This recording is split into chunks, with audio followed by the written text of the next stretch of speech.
Even when children now watch the movie, Beauty and the Beast, the initial opinion is, well, the Beast deserved to be a beast because he was entitled, arrogant, full of pride.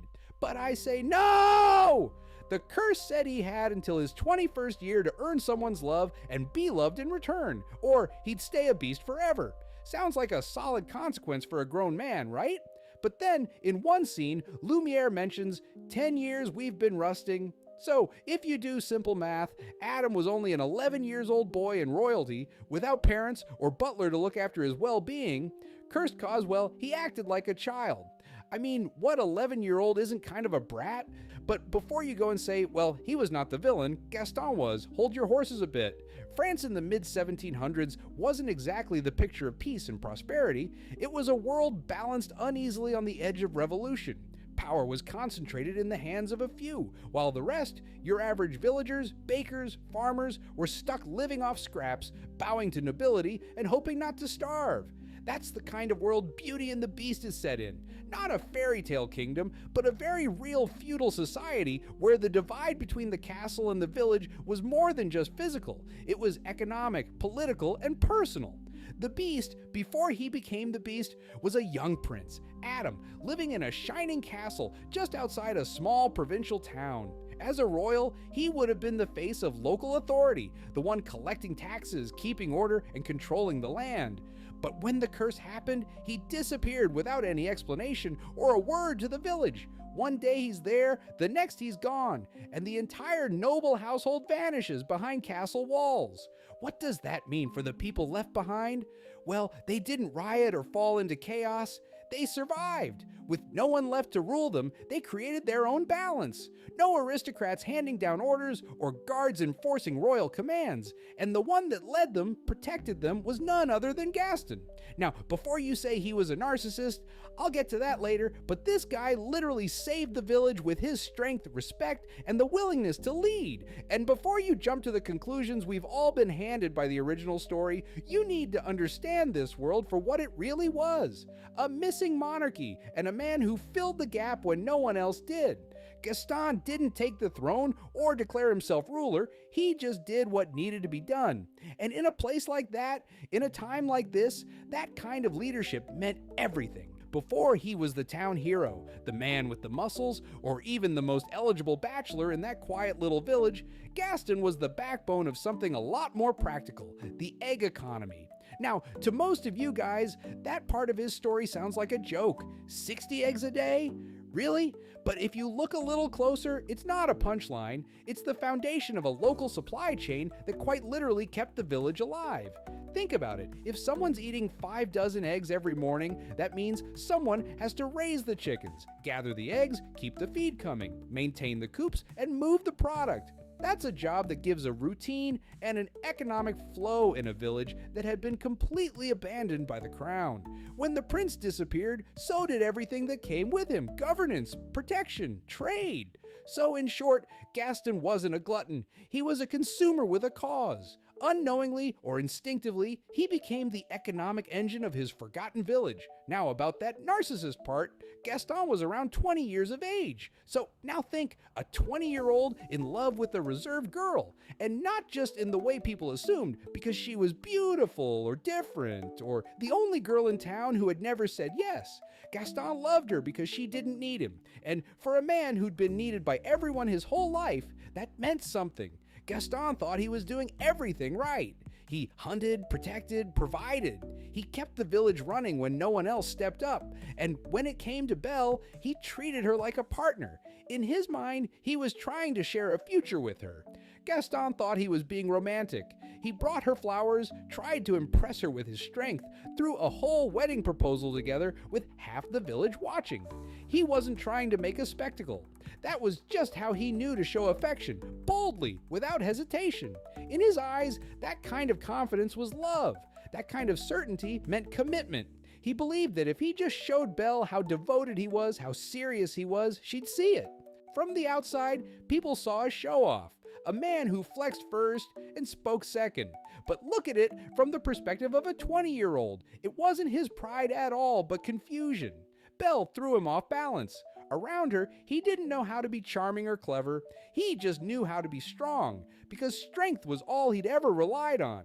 So he leaned into it way more than necessary. He hunted more, puffed his chest a little higher, and tried to offer her what he thought she'd need like every other woman: protection, stability, a future.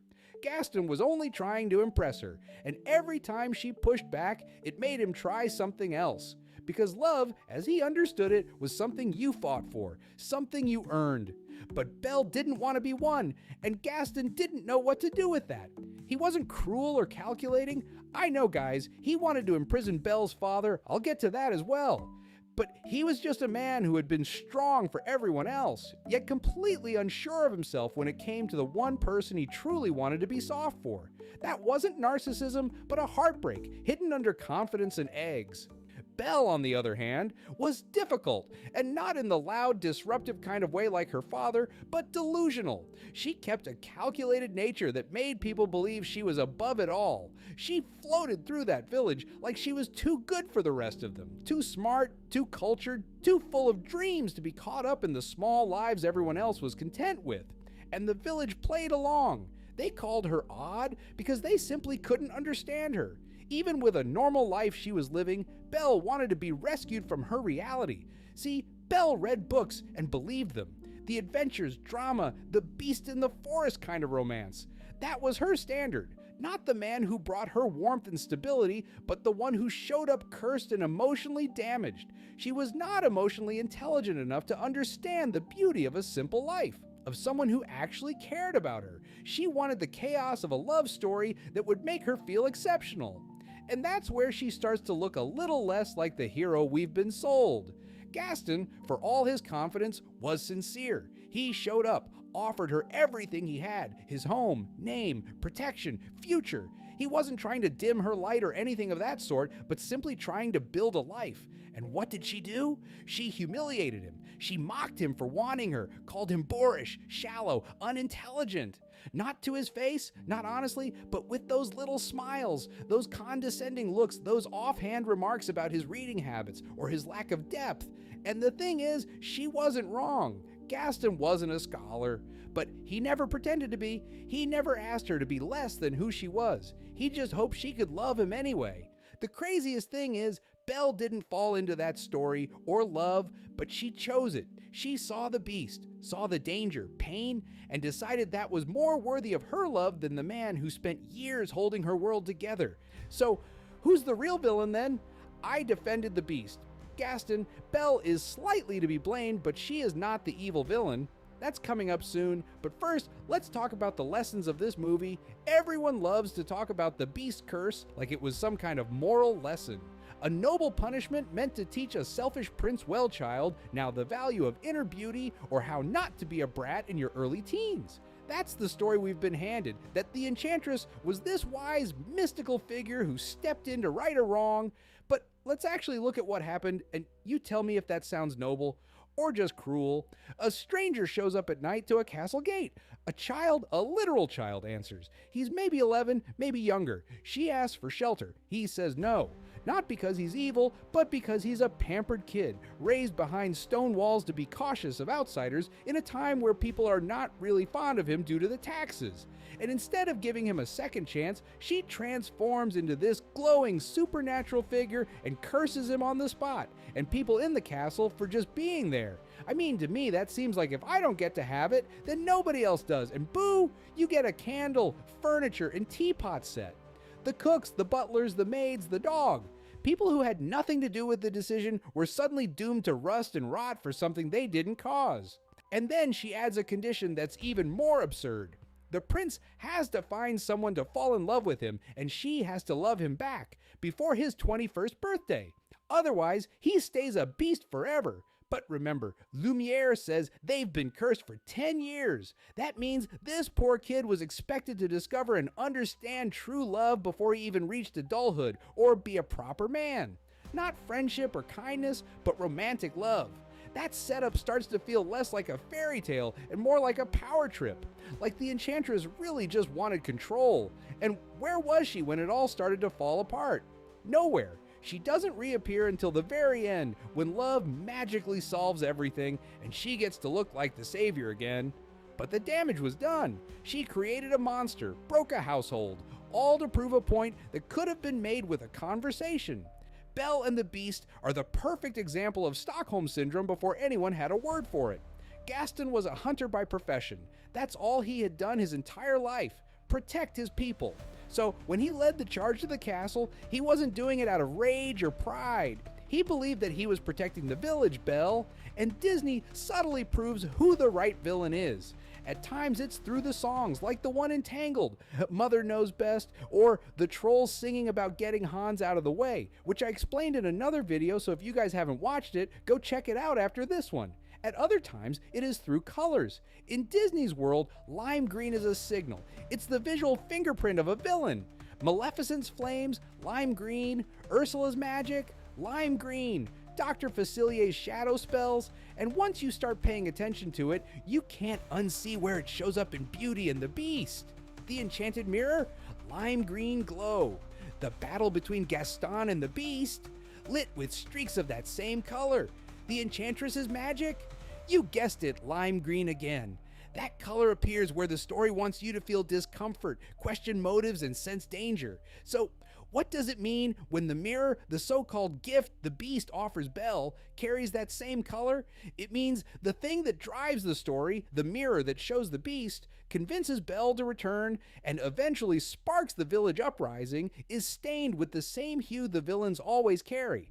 And it doesn't stop there. The mirror passes through three hands, the Beast, who uses it to keep Belle emotionally tethered to the castle.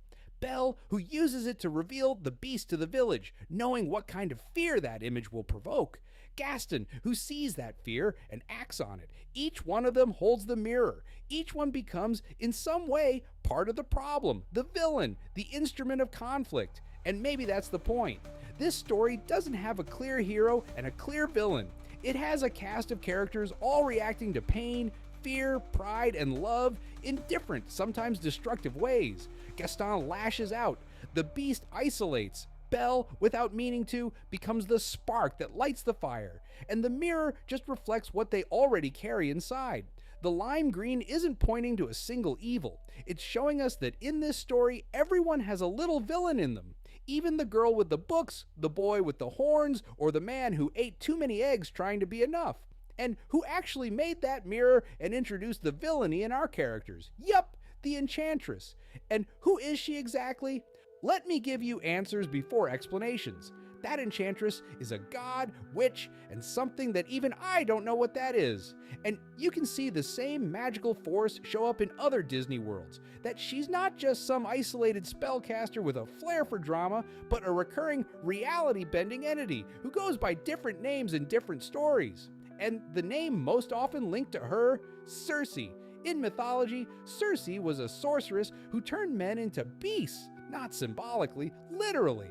Now jump over to Brave, and we have the woodcarver who turns people into bears and disappears in a puff of smoke. And that there is Green, by the way, again. She's never named, but fans have noticed she shares mannerisms, magic, and even the same symbol as the Enchantress in Beauty and the Beast. A spiral, recurring across timelines, tucked into corners like a signature. And then there's Moana.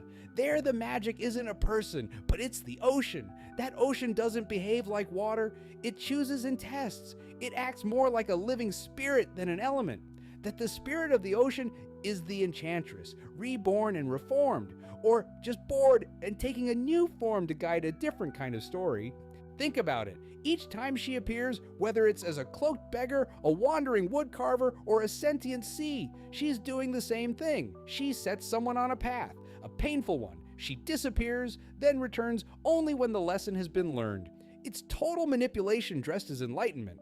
So the Beast was cursed for fear, not cruelty. Belle wasn't just kind and bookish, she was drawn to danger, enchanted by fantasy, and a bit careless with the hearts around her. And Gaston was the man left out of the fairy tale. He loved loudly, tried clumsily, fought blindly, and yes, he made mistakes, but he wasn't evil. He was flawed, protective, proud, human. And that's the other side of Beauty and the Beast, the one no one bothered to tell. Drop your thoughts in the comments. I actually enjoy knowing your thoughts, and if you're into rethinking stories like this, stick around because I've got plenty more coming.